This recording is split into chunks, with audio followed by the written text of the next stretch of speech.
About 2 years ago, I showed you the video of how I turned a Wand Company 11th Doctor Sonic remote into a replica.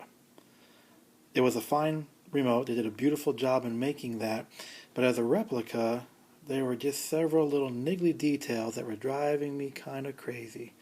So on my quest to make the perfect remote replica that I could build, I want to show you the results. And here she is. Let's do a quick full scan of it. Starting from the head and working to the toe. Now, as much as I would like to say that I made this replica, I can't. All I can say is that I assembled it. A lot of people went into helping me make this. First of all, Anakin Starkiller from the RPF, who is an incredible help and resource. All he was interested in was helping me get a Sonic that was closer to perfection as I could get. I posted up that I wanted to do some rebuilds. He sent me parts. He sent me an emitter tip. He sent me some claws. He sent me the aluminum piece that we have right here that he machined. He sent me the emitter tip, which I made copies of and I cast. I'll talk about that a little bit.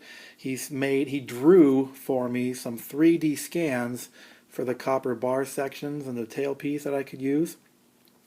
Now, to let you know that I'm still using the Wand Company's rubber grip, handle, and end piece. The inside, the center ring here is actually a 1976 moped gasket that, again, Anakin Starkiller had sent me the link to help me find the right size and shape. In addition to his help, Fez from the RPF as well did a build on his Sonic. He was quick to answer any questions, very helpful as well. It was the build of his that helped me work my internal pieces out. The end pieces, the claws, as you can see how tight everything is, that came from Rassilon on the RPF, who built that. Let me open that and close it again. You can see how tightly those are there. And then lastly, San Holo 80 from the RPF, who did his build documentary that he showed. He did some marvelous tooling. I sent him a text and asked him if he could help me with some tooling, and he made these copper pieces for me.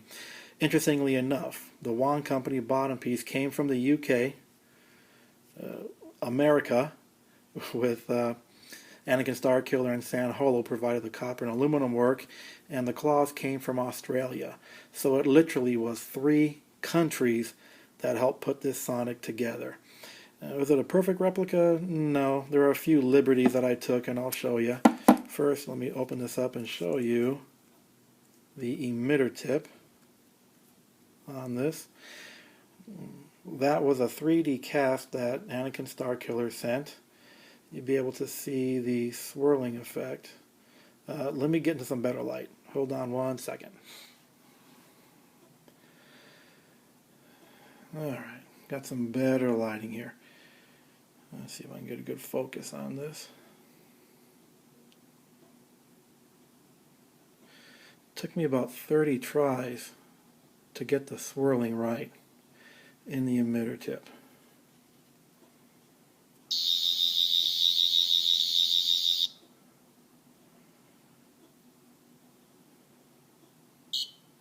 To get that through. Also, you'll see the swirl pattern. I cast that in jeweler's resin. I used opaque white, just a very tiny drop, translucent green, the jeweler's. What I did was I used the translucent green, mixed it up, then I took a drop of opaque white and played with it on the tabletop, well, on a piece of cardboard in the tabletop. Then I took a tip of a toothpick, dipped it in the drop, so just a tiny portion was on it, stuck it in, did a quick swirl, and poured it. And that's how I got the swirled pieces. The center ring is just a copper fitting from the hardware store. Now the handle is still the rubber one from the Wand Companies. A couple concessions that I made. The actual prop, the head is, the tip, emitter tip is held on with a lag screw. Not a lag screw, a grub screw. I didn't want to put one in here. Actually, this is cast with a little neck that was recessed down inside. So I didn't put the grub screw in here. Also, you'll notice that the entire tip lights up. I know that just the end of it is supposed to light up, but I like the whole thing lighting up, so I made mine. And then you'll see a couple more concessions. There's also a grub screw in the bottom handle on the prop, which I do not have on mine because this is the Wan Company's. It is so tight, it's not going to come off. So I didn't put it. And lastly, the switch. I never really liked the big button switch that the prop has, so I decided why not change it, do a micro switch, recess it in the handle a little bit so it's not so obvious from the prop. Alright. Okay, like I said, it was 3 different countries to put this together, and yet you can see how nice and tight everything is.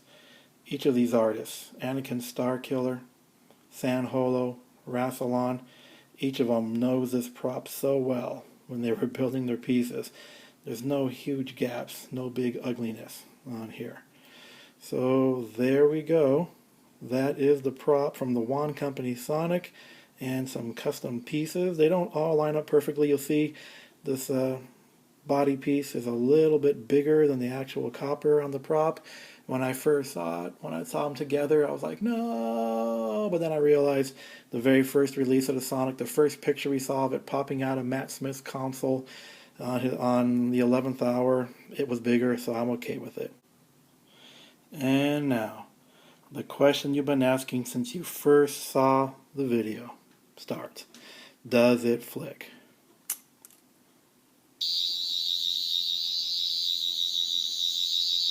Yes, she does. Alright.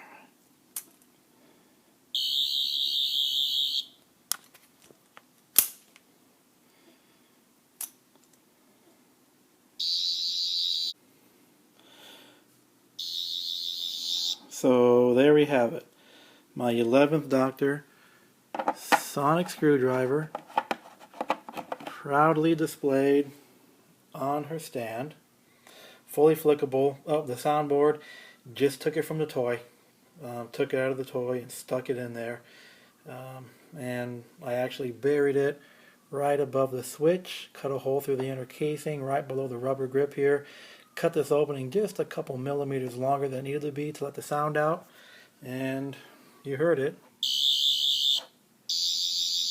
Sound is fairly loud. Again, Anakin Starkiller, San Holo, 80, Fez, Rassilon. I truly walk in the footsteps of greater men. Without your help, would not have the Sonic. I am forever in all of your debts. Thank you.